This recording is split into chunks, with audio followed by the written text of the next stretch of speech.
চলে আসলাম রাতের বেলা রান্নাঘরে রান্না করতে বন্ধুরা। আজকে রাতে আবার রান্না করব। আজকে রাতে করব মাছ ভর্তা, কারণ মাছ ভর্তা দিয়ে মনে হয় ভাত খাওয়া যাবে, ভালো লাগবে।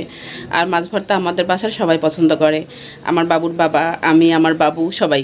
তো আজকে মাছ ভর্তা করব, ভাবতেছি যে বন্ধুদের সাথে একটু শেয়ার করি, তাই ক্যামেরাটা অন করলাম তোমাদের সাথে শেয়ার করার জন্য। চলো তোমাদেরকে দেখাই কিভাবে মাছ ভর্তা করি আজকে। আসসালামু আলাইকুম বন্ধুরা, কেমন আছো তোমরা? আশা করি অনেক ভালো আছো। আল্লাহর রহমতে আমরা সবাই ভালো আছি। প্রথমে তো মাছগুলো ধুয়ে পরিষ্কার করে হলুদ লবণ মরিচ দিয়ে মাখিয়ে রেখেছিলাম।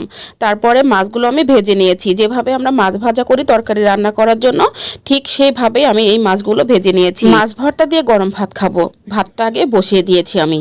ভর্তা হলেই আমরা সবাই গরম গরম ভাত খাবো মাছ ভর্তা দিয়ে। মাছগুলো ভাজা শেষে সবগুলো মাছের কাঁটা আমি বেছে নিলাম। এই মাছের মধ্যে আর কোনো কাঁটা নেই। এতগুলো মাছের কাঁটা বেছে ভর্তা করা একটু কষ্টকর হয়ে যায়, তারপরেও এই ভর্তাটা দিয়ে ভাত খেতে অনেক মজা লাগে। দেখেছো তো কতগুলো কাঁটা বেছে নিয়েছি। এই মাছ ভর্তা করতে বেশি কিছু দিতে হয় না, খরচ হয় বন্ধুরা তোমার পেঁয়াজের। পেঁয়াজটা একটু বেশি দিতে হয়, সাথে কয়েকটা শুকনা মরিচ ভেজে নিয়েছিলাম আর কাঁচামরিচ কুচি।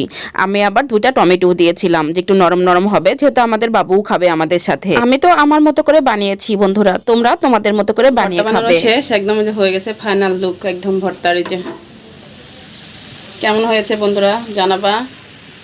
গরম গরম মাছ ভর্তা। এই যে ভালো থেকো, আমাদের সাথে থেকো। আল্লাহ হাফেজ।